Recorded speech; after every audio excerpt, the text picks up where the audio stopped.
Dentre os vários temas que a gente vai discutir hoje nesse editorial, o primeiro que nós vamos debater é a reforma tributária. Será ela boa ou ruim? A gente vai explicar um pouco mais. E muita gente está querendo saber o porquê Tarcísio de Freitas resolveu se aliar ao Haddad agora para poder apoiar a reforma tributária. Estaria ele certo ou errado? Vamos discutir um pouquinho mais sobre tudo isso? Então seja bem-vindo. Eu sou o Dr. Sandro Gonçalves, sou advogado tributarista. Por isso que esse tema é muito caro para mim falar sobre a questão da reforma tributária e eu vou tentar explicar um pouco mais, de maneira mais tranquila para que você entenda, tá bom? Só não esquece, dá o like, curte, compartilha, assim o YouTube ajuda a gente a alcançar mais relevância aqui na plataforma, tá bom? Bora começar? Primeira coisa, a gente precisa entender, é bom ou ruim a tal da reforma tributária? Vai depender do seu ponto de vista. Então ela tem pontos bons, tem pontos ruins. Na minha visão, tem mais pontos negativos do que pontos positivos. Depois de tanta discussão, é triste a gente ainda ver que a reforma tributária ela assume um caráter com um viés muito mais político do que com um viés de realmente resolver o problema do empresário brasileiro, resolver o problema do pagador de impostos. Na minha visão, vai aumentar imposto. Então já começa ruim por aí. E a gente vai discutir sobre essa matéria que foi publicada aqui no Diário de Goiás e trata especificamente da análise de alguns especialistas sobre a reforma tributária. Políticos, em especial base do governo e oposição, e especialistas, tributaristas, contadores e economistas tratam desse assunto. De um lado, alguns economistas apoiam a PEC, de outros, tem aqueles que fazem oposição a Lula e também são contra. O que a gente pode falar dessa reforma tributária aqui? O que pode acontecer aqui que pode mudar? Ela tem um ponto positivo. Qual é o ponto positivo? Nós temos tributos que são difíceis de você definir qual é a taxa que vai incidir. E nós temos também a briga de um estado contra o outro e a chamada guerra fiscal. Ou seja, se um estado abaixa as alíquotas, ele traz as empresas para esse estado. Vai acabar isso. E eu não gosto dessa ideia. Por quê? Porque, para mim, a briga entre estados é salutar. É um exemplo? Você tem um bom governador aqui no estado de São Paulo, ou um bom governador no estado de Minas Gerais. O estado que oferecer melhores impostos para a empresa, ela vai para lá.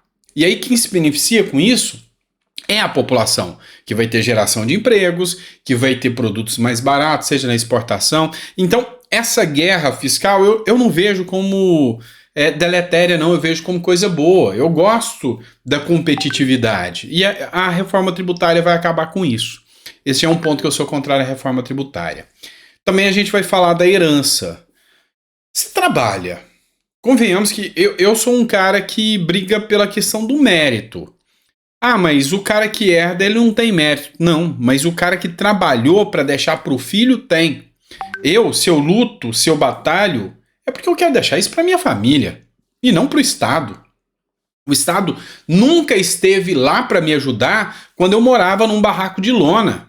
O Estado nunca esteve lá para me ajudar quando eu tinha que trabalhar o dia inteiro no andame, pagar a faculdade do meu próprio bolso e estudar todo dia até meia-noite, 1h da manhã, para depois me tornar advogado, depois começar a cursar filosofia, economia, o MBA em economia, mestrado em comércio internacional. O Estado nunca esteve lá para me ajudar. Pelo contrário, ele estava lá para que eu pagasse mais impostos. Então, quando eu vejo que eu luto para criar o meu patrimônio, para deixar para minha filha, eu ralei para isso. E não é justo eu ter que deixar quase 40% disso, um absurdo disso, para o Estado. Não é justo. Então, tem muita coisa danosa nessa reforma tributária? Tem. Então, essa é uma delas. que eu vou te falar. O imposto vai aumentar e vai aumentar muito. Outro caso danoso é que a autonomia dos estados e municípios vai diminuir. Vai diminuir.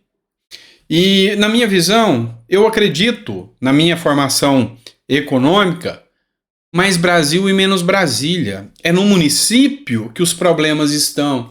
E é ali que o dinheiro tem que estar. E é ali que as decisões do município têm que ser tomadas.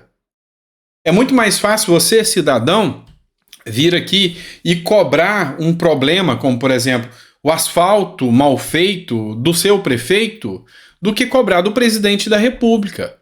Agora imagina, quando tem insegurança na sua cidade, a segurança pública não está adequada, como é que você vai lá cobrar do governador ou do presidente? É muito mais difícil. Então, na minha visão, os serviços básicos deveriam ser função dos municípios. E nada disso está na reforma tributária. Então, assim, são detalhes que vão beneficiar, mas eu vejo muita coisa ruim. Esse é o meu posicionamento. E aí, a gente precisa agora passar para a análise mais acirrada disso aqui para que a gente não se perca aqui nesse assunto. Essa matéria é da Globo, G1, Valdo Cruz. A reforma tributária vai ser discutida em plenário hoje e votada na quinta-feira.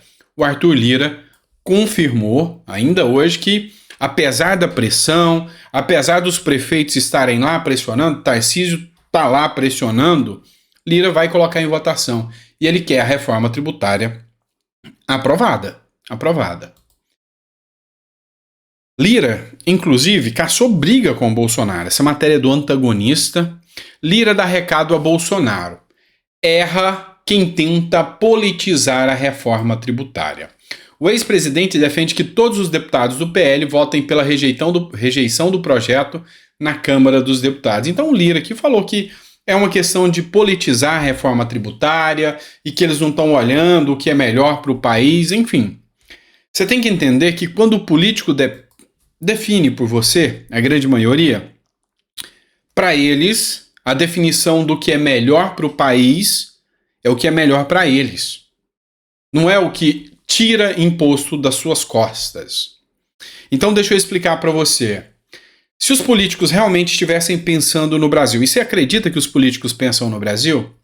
Você acredita que os mais de 9 bilhões em emenda que o Lula deu para os deputados não deveriam ser aplicados direto em pontos cruciais como educação, saúde, sem ter que passar para deputados e correr o risco de ter desvios milionários? Pois é. Mas se eles realmente estivessem pensando no Brasil, nada disso ia acontecer. Nada disso. Então, a gente tem preocupação muito grande, porque esse discurso de que o melhor para o Brasil, quando essa palavra vem de um político, é o que é melhor para ele. Essa é a visão dele. Então, essa desculpa de é melhor para o Brasil, não acredito muito. Matéria da Globo, reforma tributária. Ao lado de Haddad, Tarcísio diz que concorda 95% com proposta e que São Paulo será parceiro. O ministro da Fazenda e o governador de São Paulo se reuniram na manhã dessa quarta-feira, dia 5, em Brasília. Segundo Tarcísio, faltam ajustes e pontos fáceis no texto. Então, deram uma coletiva de imprensa em conjunto, tanto o Tarcísio quanto o Haddad. O governador de São Paulo, Tarcísio de Freitas, afirmou nessa quarta-feira que concorda 95% com a proposta de reforma tributária do governo. A declaração foi ao lado do ministro da Fazenda, Fernando Haddad, após reunião entre os dois em Brasília. Tarcísio afirmou que o estado de São Paulo será parceiro na aprovação do texto, mas diz que faltam ajustes em pontos fáceis. Eu acho muito fácil construir o entendimento. São Paulo vai ser um parceiro no debate na aprovação da reforma tributária. Nós estamos aqui para isso, para gerar convencimento. A gente sabe que a reforma tributária é extremamente importante para o Brasil. Eu diria que a alavanca que está faltando agora, para a gente ter um impulso, os pontos nossos são fáceis de ser ajustados. Na prática, o que eu vejo? E aqui eu discordo de Tarcísio, vou deixar muito claro para vocês. Se eu tenho uma vantagem é dizer, eu gosto demais do Tarcísio. Muito. Mas eu não sou obrigado a concordar com tudo que ele faz e fala. Essa é a minha independência. E se precisar tecer críticas, vou tecer. Se precisar criticar Bolsonaro, com toda certeza. Se precisar criticar Lula, também. Esse é o meu papel de cidadão? Agora, uma coisa é certa. O que eu vejo aqui? Há uma pressão de muitos empresários, porque vai facilitar, ou seja, vai gerar uma certa desburocratização, ou seja, vai ficar mais fácil para os empresários definirem qual tipo de tributo a pagar, porque os tributos serão unificados no IBS e no outro tributo aqui. Tá, isso é bom, essa é a única parte positiva. Então, vai trazer reflexos às indústrias. Isso vai ser bom. Vai trazer reflexo aos empresários. Isso é bom. Mas esse reflexo precisava chegar até a ponta, que é o consumidor, diminuindo impostos. Não vai acontecer. Ou seja, vai facilitar a vida para ficar mais fácil para o empresário definir, fazer o cálculo tributário, mas não vai reduzir. Por isso, os empresários já estão apoiando. E com esse apoio estão pressionando Tarcísio, é o que eu vejo. E Tarcísio, é lógico, vai seguir aqui pelo setor industrial, tá? Por esse setor econômico. É bom, mas a gente está falando da reforma tributária. Se isso aqui não tiver maduro o suficiente, se a reforma tributária não for realmente uma reforma tributária que vem resolver o problema, eles vão fazer agora, vão estufar o peito igual o pombo, falando que fizeram uma reforma tributária, e quem vai sentir no bolso, quem vai pagar mais caro é você. Então, eu discordo plenamente em número, gênero e grau com o Tarcísio de Freitas, tá? E só para lembrar uma coisa para vocês, para o vídeo não ficar muito extenso, já até atrasei demais por causa da reforma tributária, dessa fala, eu quero lembrar a vocês quem são os deputados que estão definindo aqui os rumos do Brasil através da reforma tributária. São esses aqui. Me lembra, talvez, a quinta série. Dá uma olhada. Inadmissível ouvir aqui o que ele falou do presidente Lula.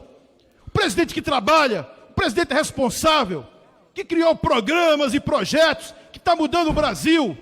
O Brasil hoje é respeitado mundialmente. Nós não precisamos, viu, deputado? O senhor precisa se enrolar numa bandeira para enganar as pessoas. Seja brasileiro, seja homem, rapaz. Seja homem, seja brasileiro. Você é covarde.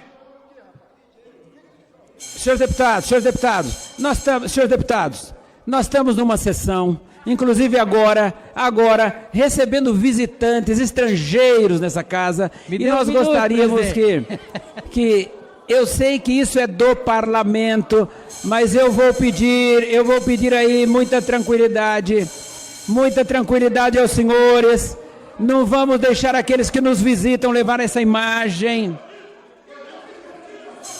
Eu gostaria de pedir, senhores deputados, deputado Paulo Guedes, deputado Gilvan da Federal, senhores deputados, vamos manter a calma nesse plenário, por favor. São esses que vão definir os rumos dos tributos no Brasil. Então, assim, é muito complicado a gente defender e falar que essa reforma tributária vem com características sérias. Não dá. Esse deputado Paulo Guedes é do PT, defendendo o Lula. O outro deputado, Gilvan da Federal, é já da parte Bolsonaro. E a gente vê que a discussão deles, sim, é ideológica, é política.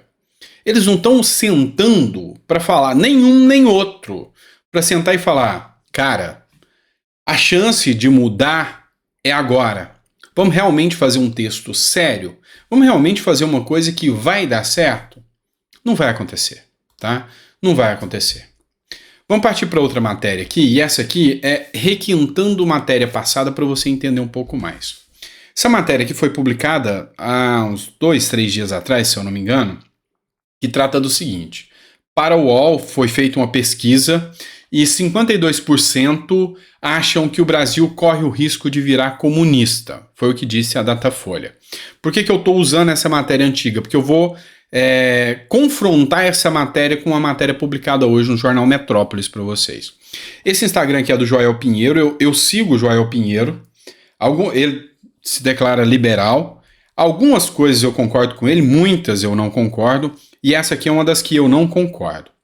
Ele escreveu o seguinte, quando o mandato acabar do Lula e o Brasil não tiver virado comunista, como ficarão aqueles que promovem esse medo? Então, aqueles que fizeram essa pesquisa, o UOL, que promove esse medo do Brasil virar comunista, eu que promovo esse medo do Brasil virar comunista, porque eu tenho medo. E se você me perguntar, Sandro, você acha que o Brasil vai virar comunista? Na prática, talvez não. Mas se não virar, não é porque o presidente não quis, é porque ele não conseguiu, é porque o povo não deixou. E aí, hoje eu vejo cada dia mais o povo perder a força. Por que eu estou falando isso? Porque eu separei uma matéria aqui do Metrópolis, eu estou citando a fonte para vocês, como sempre. Apenas uma semana, foram várias vezes que Lula enalta Fidel Castro, Maduro, Hugo Chávez e Ortega. Ele advoga a causa deles. Agora você me dizer que o Brasil não vai virar comunista é porque, graças a Deus, eles são incompetentes. Porque se tivessem competência, você me desculpa. Não é pela vontade desse senhor que nós não viraríamos. Escuta, e aí você deixa seu recado. Me falar uma coisa, o conceito de democracia é relativo para você e para mim. E é por isso que eu aprendi ao longo da minha vida respeitar e admirar o companheiro Fidel Castro. E falamos, pô, Obama estabelece a relação com a Venezuela, chama o Chávez para conversar. Quem quiser derrotar o Maduro, derrote nas próximas eleições. Agora vai ter eleições. Derrote. E assumi o compromisso de falar com o Daniel Ortega na próxima semana a respeito da disputa lá com os setores da igreja. Uma vez, Gleito, eu estava no PT e recebi uma carta do presidente Fidel Castro.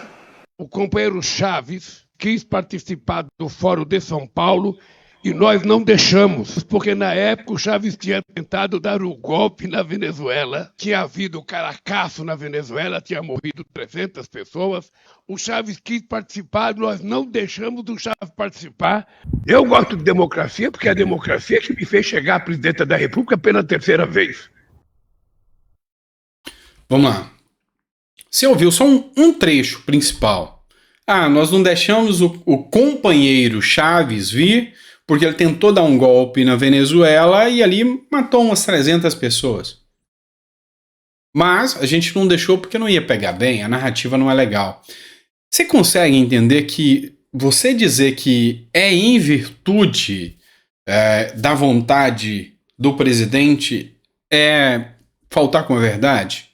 Se nós não nos tornamos comunistas, se nós não nos tornamos aquilo que eles querem, é porque o povo brasileiro ainda é resistente. É porque o povo brasileiro, apesar de tudo, ele não aceita qualquer coisa.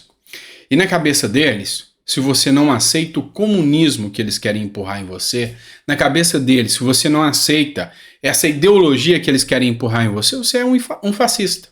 58 milhões de fascistas no Brasil, só porque você não idolatra o Lula.